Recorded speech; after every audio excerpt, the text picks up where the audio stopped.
I am a big votary of urbanisation. पहले तो बिहार में कम से कम जितने भी डिस्ट्रिक्ट हेडक्वार्टर के जो शहर हैं, कम से कम उनको डबल ट्रिपल करने की जरूरत है। लेकिन अर्बनाइजेशन के लिए एक हम लोग का जो ट्रांसफॉर्मेशनल जो सोच है, that is I am working with 2 universities, क्योंकि यहाँ पे पॉपुलेशन डेंसिटी बहुत ज्यादा है। तो one path breaking solution which we think we have found is coming from a study that Melbourne University has done with Assam, Government of Assam के साथ। आज से 15 साल पहले उन्होंने रिवर बेड की जो जमीन है उसको रिकूप करने की बात एक स्टडी करी थी। And what they found was staggering कि 9 only if the river bed को अगर आप डेवलप करें और नदियों के फ्लो को आप अगर रेगुलेट कर दें, तो असम में 8% एक्स्ट्रा लैंड आपको मिल जाएगा, जो कि literally that comes at free. Now you would be surprised, in Bihar this ratio goes to 13 to 16%। आप में से अगर कोई रिसेंटली पटना आया हो तो आपने देखा होगा पटना का, मतलब हम लोग के स्तर से ये एक मैरीन ड्राइव करके एक रोड बना है। गंगा चूंकि पटना से मूव कर गई अवे, तो वो जो जमीन थी वो जमीन लिटरली सरकार को मुफ्त में मिल गई, उस पर सड़क बन गई है। और वो पटना के लिए आज सबसे मच टॉक्ड अबाउट रोड है, जिसको यहाँ पे लोग मैरीन ड्राइव कहते हैं।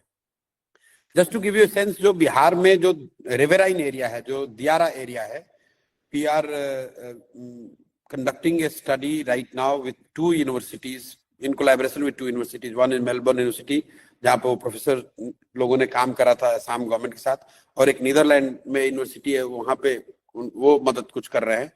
I also got Hafeez contractor who made this proposal long back कि टू गवर्नमेंट ऑफ बिहार।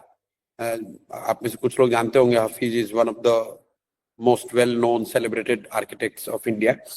कि बिहार में 16% जमीन जो है वो नदियों के, जिसको दियारा एरिया कहते हैं, वहां पर रिकूप की जा सकती है। और ये जमीन बिल्कुल खाली पड़ा हुआ है, मतलब इस जमीन का कोई उपयोगिता नहीं है। वहां साल में 2-3 महीने पानी आता है, और बाकी समय वहां पर जो सबसे गरीब लोग हैं जो दियारे में रहते हैं, करीब 2.25 करोड़ लोग बिहार में दियारों के एरिया में रहते हैं।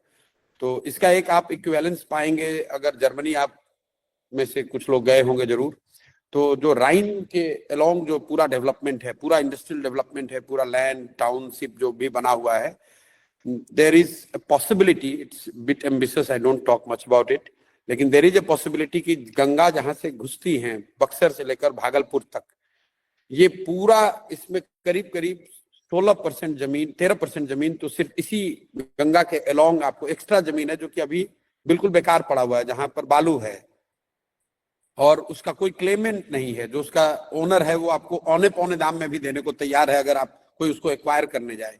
तो बिहार में जो पॉपुलेशन डेंसिटी को देखकर जो एक हमेशा बात होती है कि जमीन कहाँ है, तो वी थिंक दैट जमीन will come in the river beds, and the new Bihar, if God gives us the chance, will be built along the reverse.